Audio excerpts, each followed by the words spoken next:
Good morning. We will begin our service with the ringing of the temple bell. At this time, please silence your cell phones and listen quietly as the sounding of the conch shell is an invitation to settle our hearts and minds as we prepare to receive the Dharma. Thank you.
Namandam, namandam, namandam, namandam, namandam, namandam, namandam, namandam.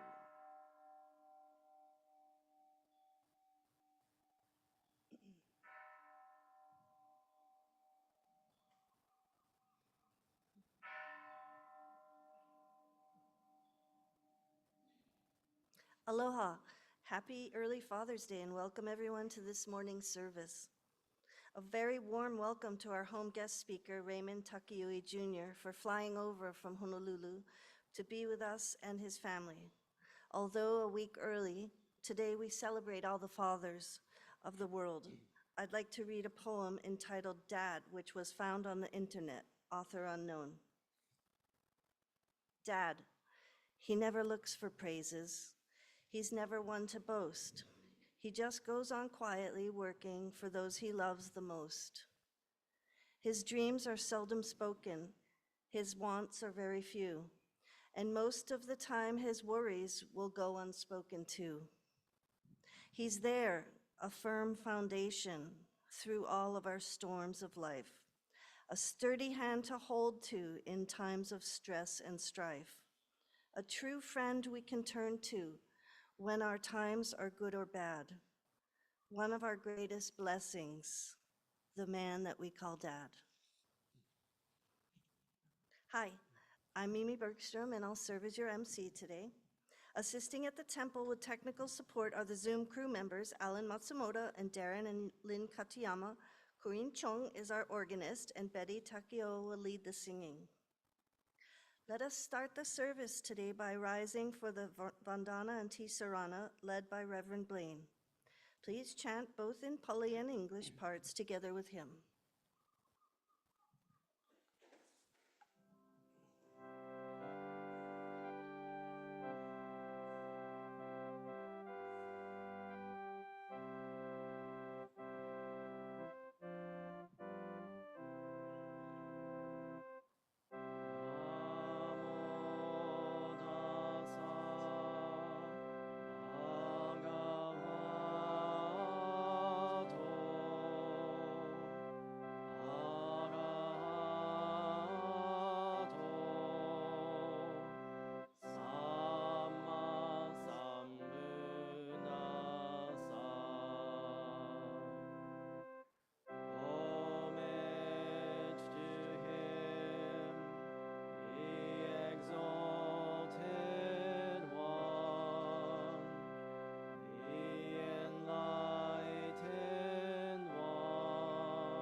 namanda, Butsunamanda, Butsunamanda, Butsunamanda, Butsunamanda, Butsunamanda, Butsunamanda.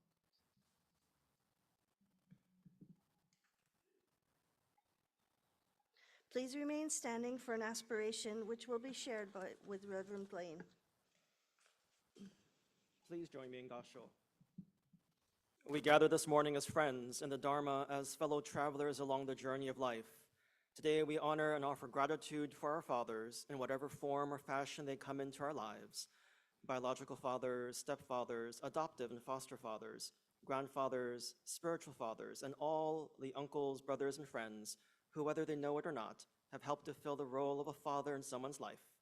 We are profoundly grateful for the love, support, and encouragement that they have shared with us, and we seek to share these gifts with others. With joyful hearts, we reflect on the words of Shinran Shonin from the hymns of the Pure Land Masters. Shakyamuni and Amida are our father and mother, full of love and compassion for us, guiding us through various skillful means. They bring us to awaken the supreme Shinjin. May we always take refuge in the Buddha, the one who shows us the way in this life, the Dharma, the way of understanding and love, and the Sangha, the community that lives in harmony and awareness.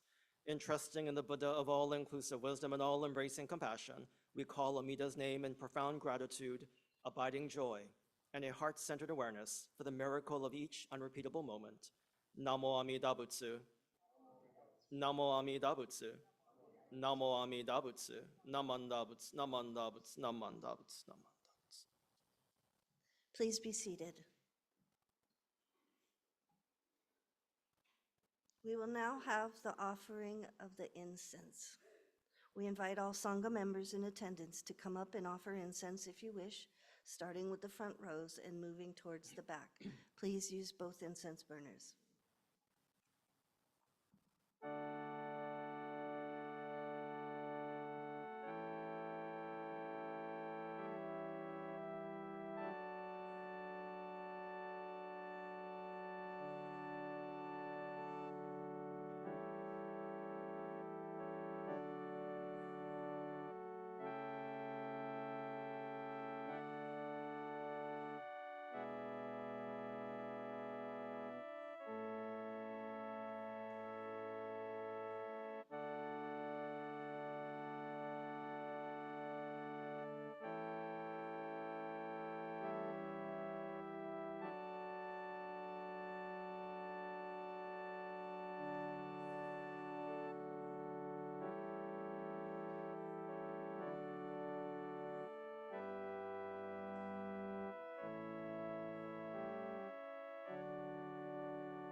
Let us now observe a moment of silent meditation.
Namandab, namandab, namandab, namandab, namandab, namandab, namandab.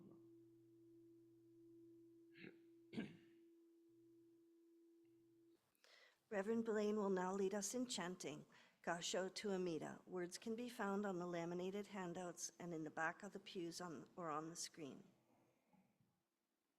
Composed by the Reverend Kenru Suji, Gasho to Amida is a hymn that praises the Buddha of infinite light and life and celebrates the working of great compassion which sustains our lives. This hymn reminds us that we should humbly approach life with our palms pressed together in reverence, gratitude, and joy. We chant these words so that we may hear the Dharma and awaken to the virtues of the Buddha. May our voices together express our profound gratitude and appreciation for the Buddha's great benevolence.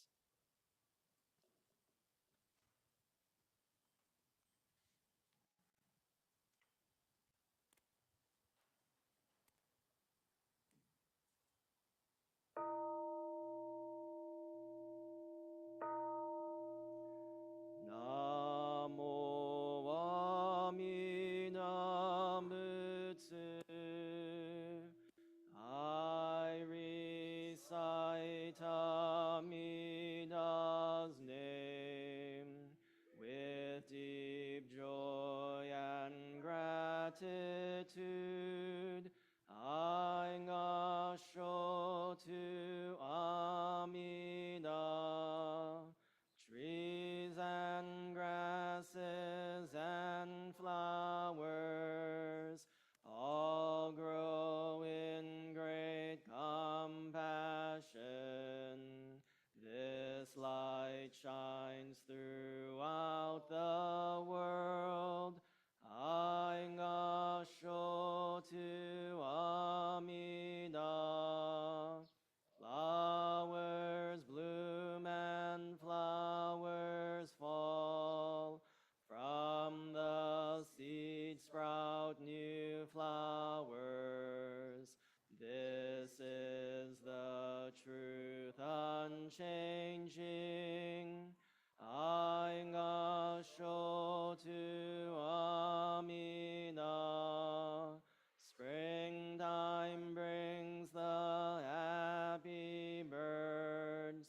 Their songs all praise Amida. I join them in Nembutsu. I gasho to Amida. When I call Amida's name, it's Amida calling me. Buddha's voice, my voice are one. I gasho to Amida. When I'm lonely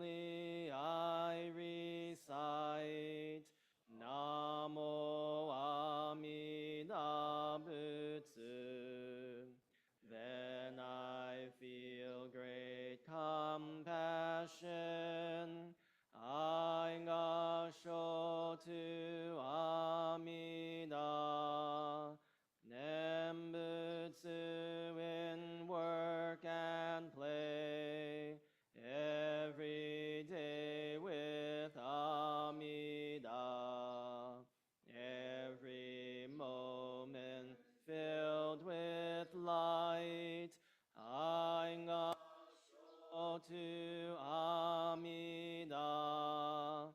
Remember the golden chain, kindness to all living things. I will follow this teaching. Aingasho to Amida. In the clear, bright morning sun, in the fading light of day, in the darkness of the night, Aingasho to Amida. Namo Amida Butsu. I live in great compassion. This great power guides my life. Aingasho to Amina.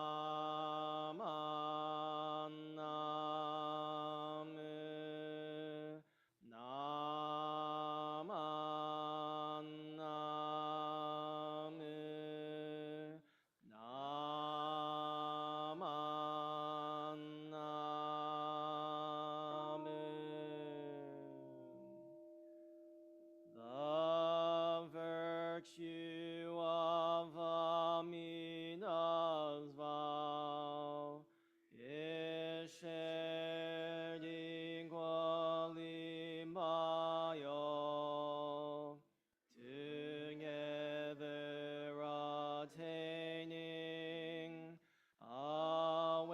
awakened mind. We are born in the land of peace.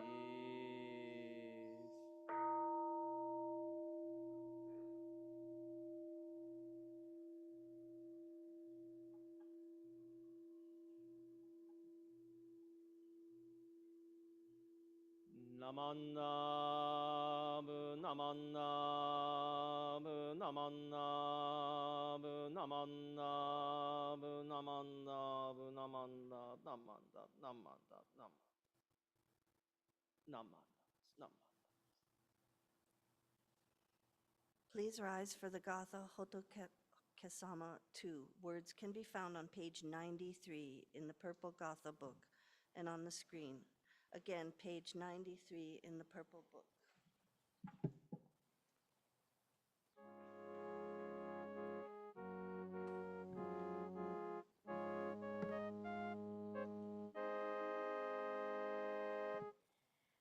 To my dear Amida Hotoke-sama,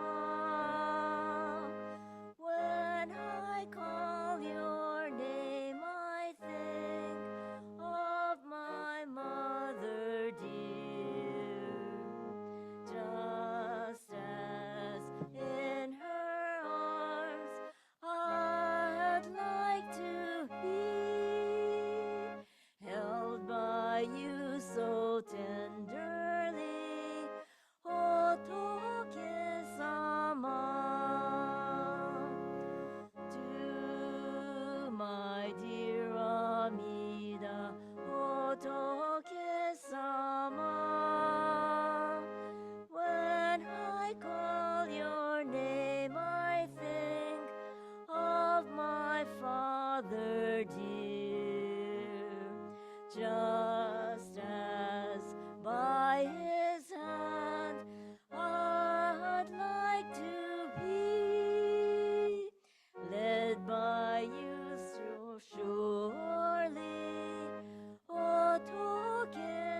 You may be seated.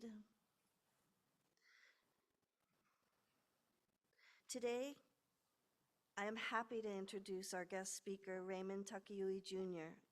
Raymond was born and raised right here in Kona, raised as Jodo Shinshu Buddhist at the Kona Honganji. He was active in the Dharma School and Junior YBA.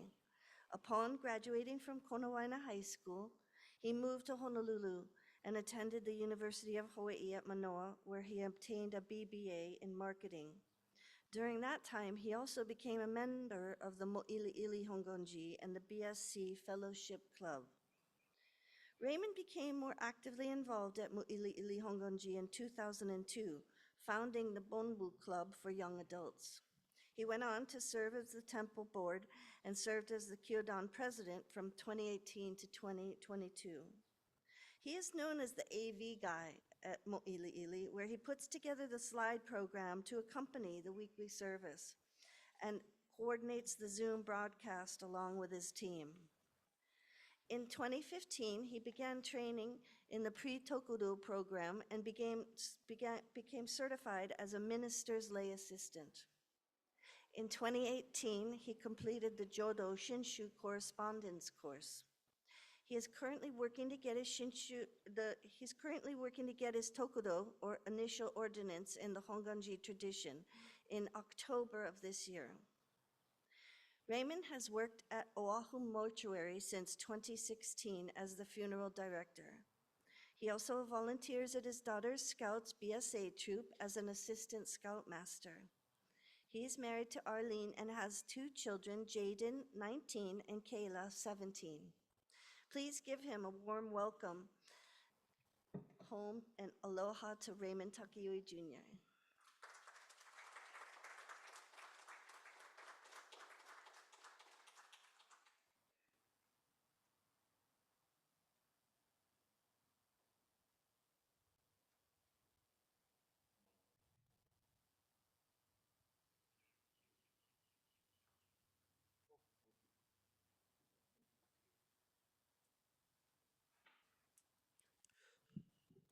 Hi, good morning, everyone. Please join me in Gasho as I recite a quote from Shinran Shoni. I am such that I do not know right from wrong and cannot distinguish falsehood from truth. I simply accept what others say, but even such a foolish being is embraced by Amida's great compassion. Namo Amida Butsu.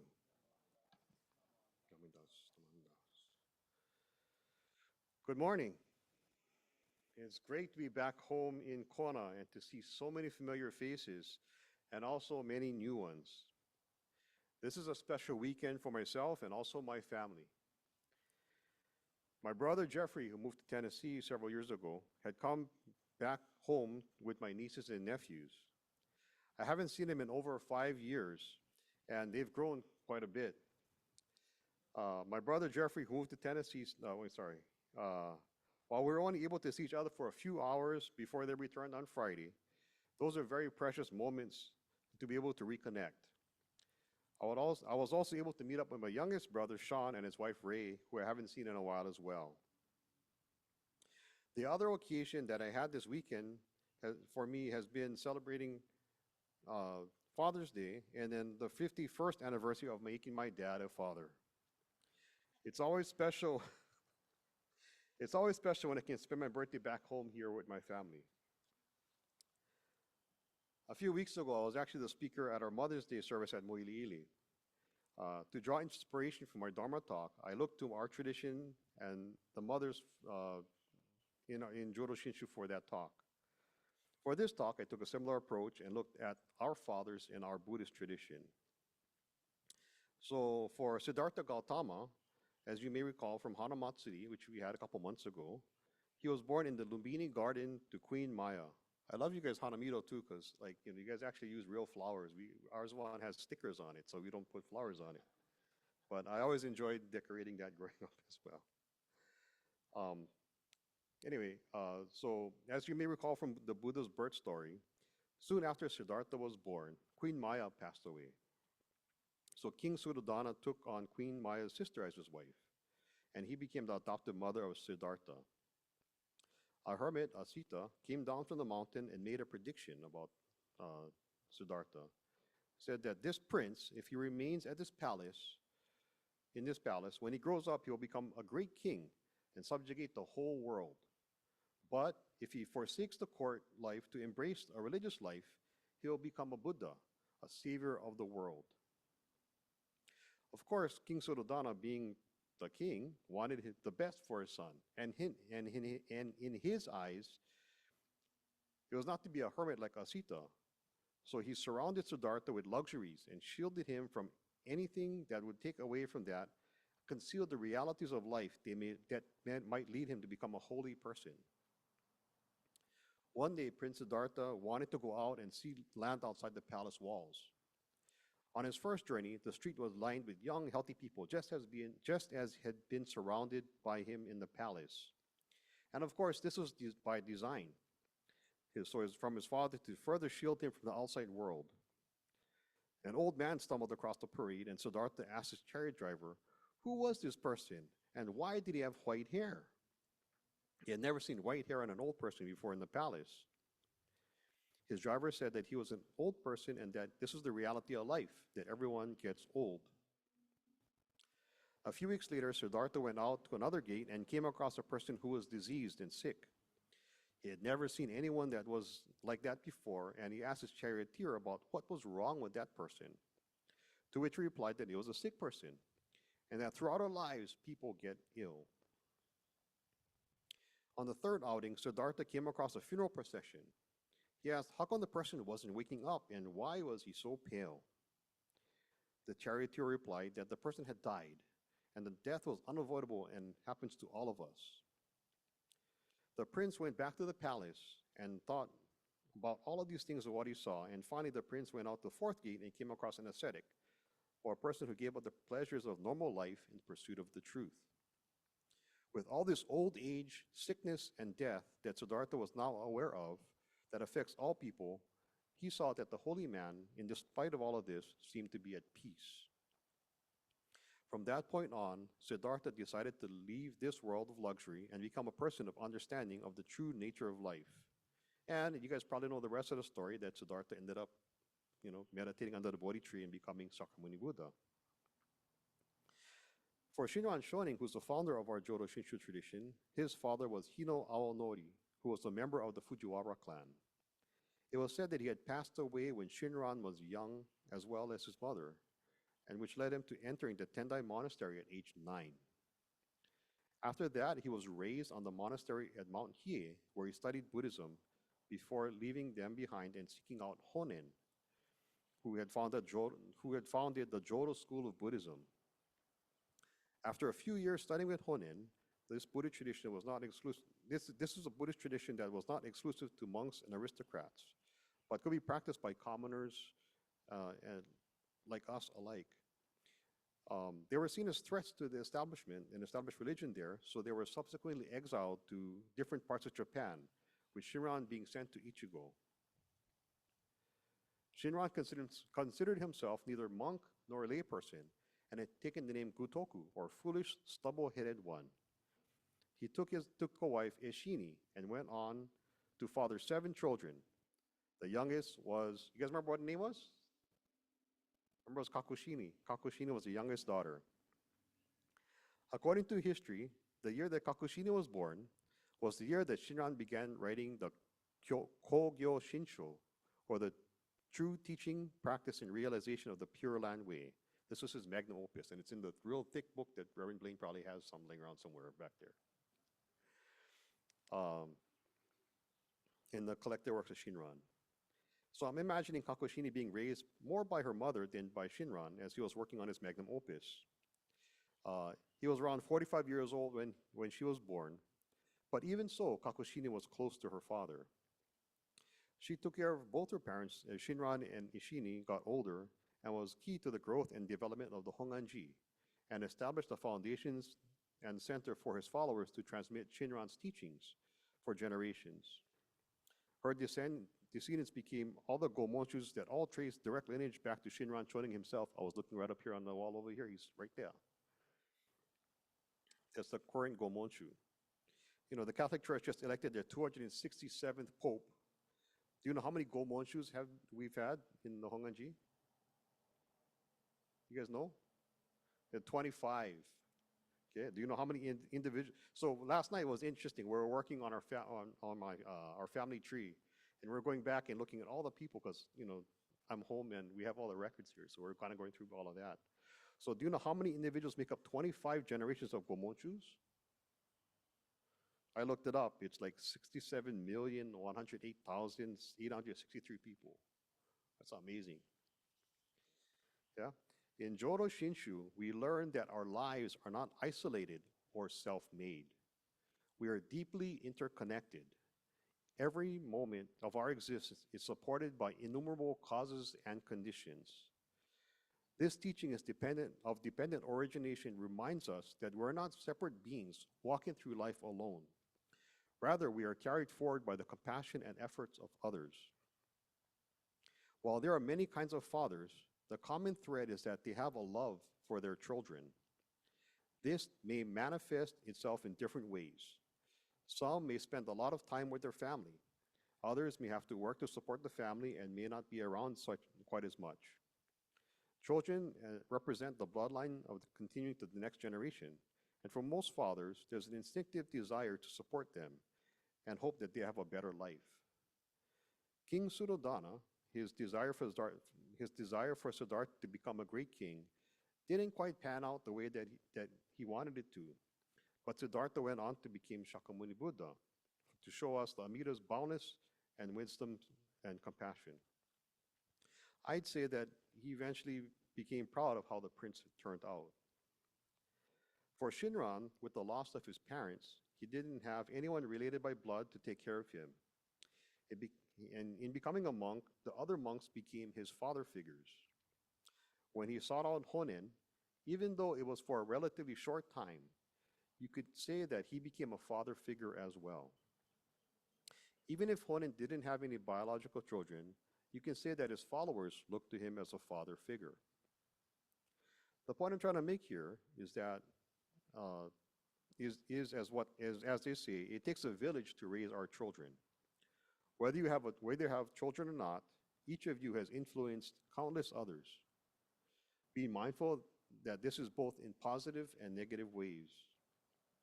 Ultimately, Buddhism awakens us to the fact that we are all part of this intertwining of existence that we call life. Jodo Shinshu recognizes that our human love, as beautiful as it is also limited and imperfect. Not everyone has an easy or complicated relationship with their father. Some fathers may have struggled with their own suffering, but even when the relationship is difficult, we are invited to look beyond the surface and see the great web of compassion that brought us to life. I recognize the working of Amida's vow, which accepts us and embraces us just as we are. Our teacher, Shinran Shonin, deeply realized that he could not live a life of perfection, and he was grateful for the working of Amida Buddha that accepted him just as in his foolishness and limitations, just as he was. Similarly, we honor our fathers not as perfect beings, but as human beings whose lives have been filled with efforts, mistakes, hopes, and deep love, just like ours. I think fathers, including myself, want their best for their children, and although they may not turn out to be the great ruler of the world that King Suddhodana had desired Siddhartha to become, I think that as long as we try to do our best to support them, we can love and help our children however which way that they turn out. In my opening reflection, I spoke of Amida's accepting a foolish being just like me, embracing me with his compassion, just like the unconditional love of our parents who cared for us when we have nothing to give in return, except the sound of our cries and the smell of our poop. When growing up here, I'm sure that many of you can relate to working on the coffee or macadamia nut farms. Weekends for me and my brothers usually consisted of going to work on the farm on Saturday mornings, but Sundays there was temple. So it gave us some respite from going to work on the farm. Maybe that's why there are so many strong temple members from Kona at Moilili Honganji. My mother used to take us to temple, and my dad would usually stay home. Unbeknownst to us, I think he would still go up to the farm and put in the work that was needed to help maintain the farm. Just because there was temple, it didn't mean that the work at home went away. While we thought we were getting a day off, Dad was still working behind the scenes. In addition to his full-time job, Dad was active with the temple as well. He was a junior YBA advisor for a number of years, even before we were able to join. We used to go camping down at the beach all the time too with them. He was also a judo instructor, and we were actually in that too when we were younger too. He also taught us to play taiko drums for the bon dance, and this was before Konohongachi taiko started up, and we would just play music, play taiko just to dance to. There were no singers, no fue, nothing like that. And when the summers came, my kids are younger, my parents would come up to Honolulu and bring them to Kona for about a month, in which kind of intersected with the bon dance here. My kids developed a love for bon dance and the confidence they got from my mother and father. While my kids may not often be able to wake up early enough to make it to Sunday morning service, they're always up to go to a bon dance. In fact, it's good to see them come to Sunday morning service this morning. Of course, we usually start at 9 o'clock in Moiliili, so I'm glad that they could actually wake up. I won't say what time my daughter usually wakes up on Sundays. And my son too, actually. It's these memories and experiences that shape us. The Sangha, or Buddhist community, is a way that we can practice and experience the teachings that the Buddha taught.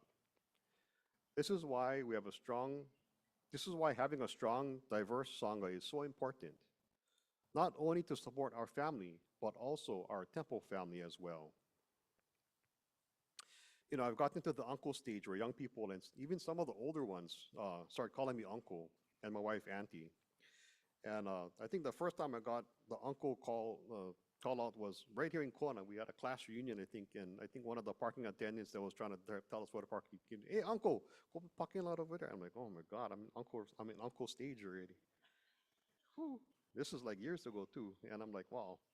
I think I was probably in my 30s, and I thought it wasn't that old, but man, I didn't think I was that old yet. I had more hair back then too. Growing up, we would call our family friends auntie and uncle too. Glad to see some of them here today as well. Nowadays, the term applied not only to friends, but also strangers, as I hear it at the fast food restaurant, my kids' school, and other places like that too. We're lucky that in Hawaii, that this recognizes and reminds us that even though people may not be related to us by blood, we are all uncles and aunties and can love and support one another in one ohana. Today, we recognize our fathers and our father figures, those who provided for us, protected us, supported us, and guided us, often in quiet or unseen ways. Their kindness may not always have come in the form of tender words or visible emotion. Sometimes it came through long work hours, sacrifices, or lessons taught through the effort and example. And for many of us, it may take time, even years, to recognize the depth of what is given. This kind of care reminds us of the way that Amida Buddha's compassion works. The Buddha's light is always present, always embracing, but we may not always recognize it until we stop and reflect.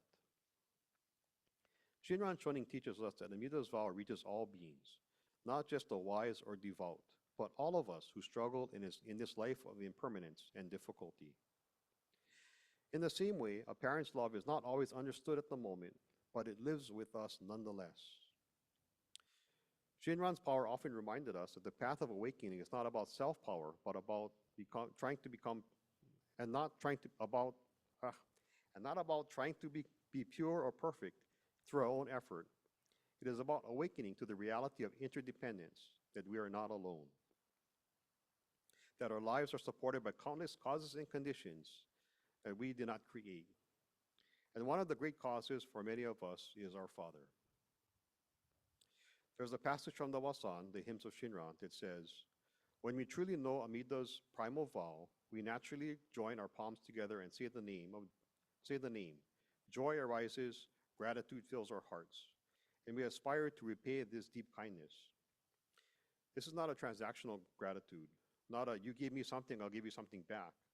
Rather, it's the kind of gratitude that arises when you awaken to the truth that we may never have been walking alone, that someone, maybe many people, were walking aside us the whole time. Sometimes behind us, sometimes in front of us, making sure that the road was safe. Growing up, my father always used to tell us to say thank you to others, especially adults. When you were a small kid, you would say thank you when somebody gave you something. And his guidance was that you say thank you not just for something immediately given to you in some way that you would notice, but also because of the things that maybe you are not aware of. That is a lesson or teaching that may not be so immediately obvious. And to me, it was his way of teaching me about Namo Amida Butsu. We see it in gratitude and awareness of those people, causes, and conditions that make us who we are today. So on this Father's Day, we remember and honor the quiet compassion of those who gave us strength, not just through words, but through presence. If your father or father figure is still with you, perhaps this is a chance to say thank you. Even if it feels awkward or unfamiliar, and if your father had passed, we still honor him through the remembrance, through offerings, and through our living our lives with humility and awareness of his influence. Some of us may have complex relationships with our fathers, and that too is real. Gratitude in Jodo Shinshu is not about pretending everything is perfect, but seeing things clearly. Even in difficulty, we may discover something to appreciate, some moment, some support, some effort that has helped us become who we are. And beyond individual fathers, we expand to our hearts to those who have offered fatherly care.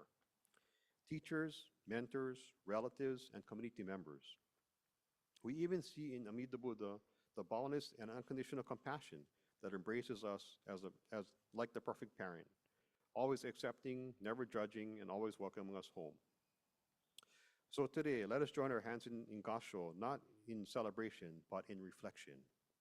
Let us remember that our lives are gifts shaped by the efforts of others. And let us say Namo Amida Butsu, not out of obligation, but out of sincere gratitude. Please join me in Gasho. Namo Amida Butsu. Namo Amida Butsu. Namo Amida Butsu. Thank you. Okay. Thank you very much, and have a happy early Father's Day. Thank you.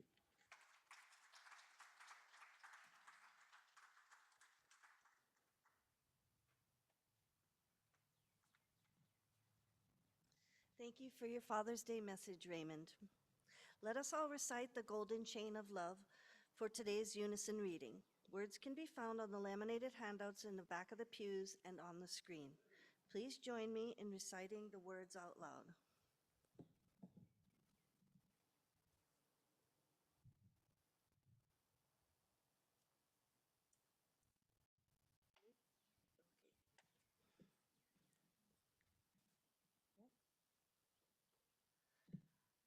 I don't have the paper here.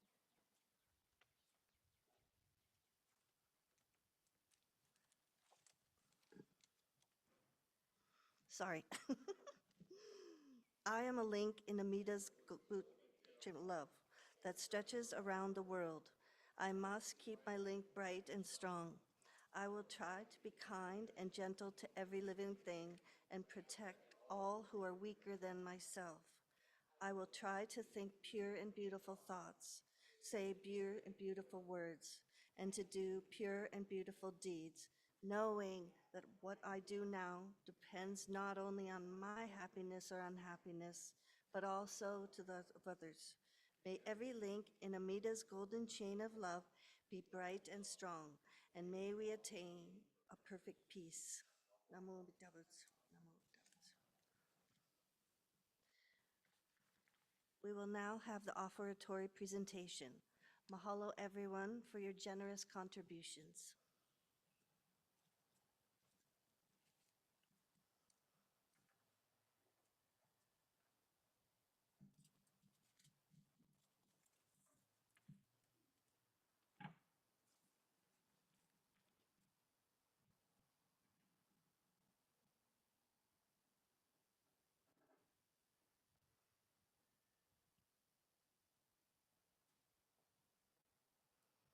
Please rise as we will conclude this service with singing of the Gatha Nembutsu.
Namandam, namandam, namandam, namandam, namandam, namandam, namandam, namandam, namandam.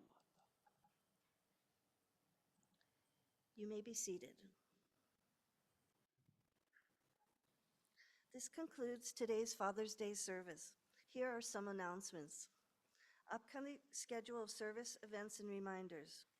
The Obon Festival, which is a kickoff for the Bon season, will be held next Sunday, June 15th at Makaeau Pavilion at the Old Airport.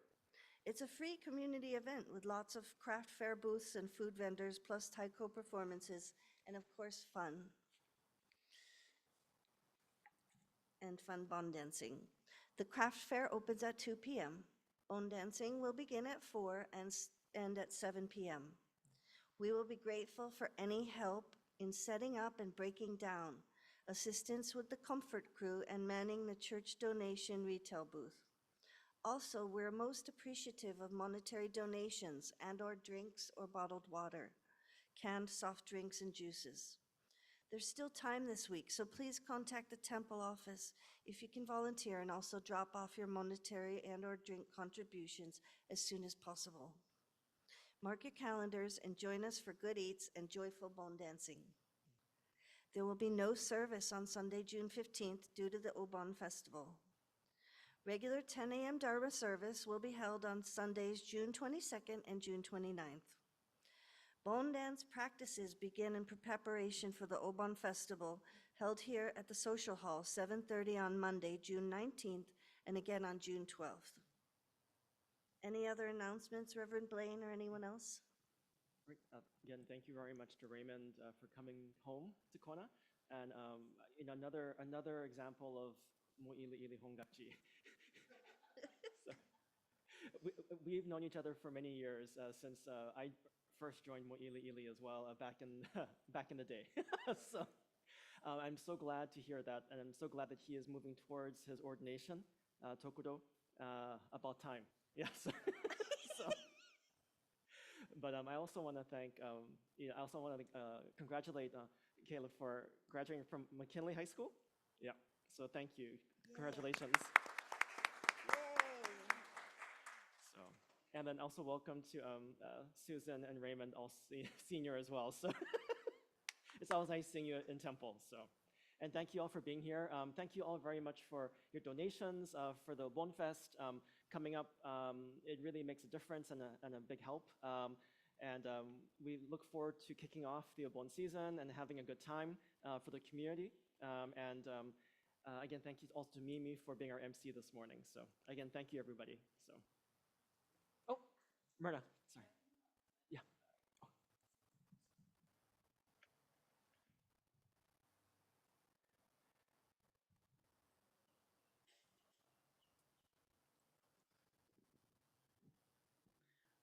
This announcement is from the BWA 125th anniversary celebration that will be held in September. This is from the steering committee to help defray costs. And one of our donations from BWA is this beautiful podium. And if you go into the Sangha Hall, there's new drapes with embroidery. And I think there are some baskets. Oh, yeah.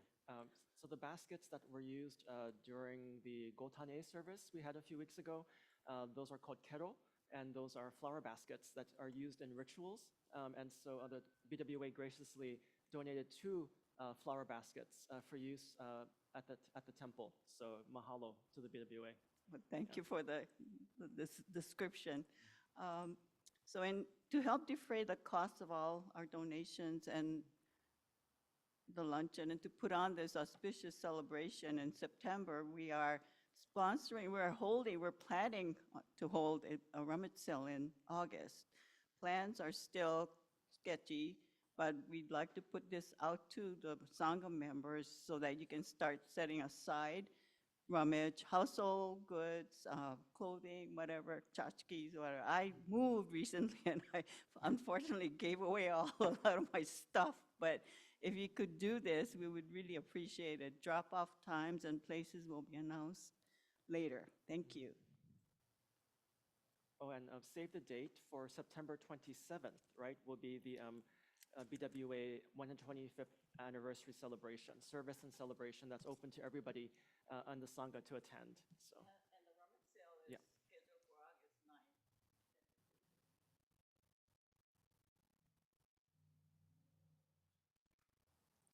Those of you on Zoom may leave at any time.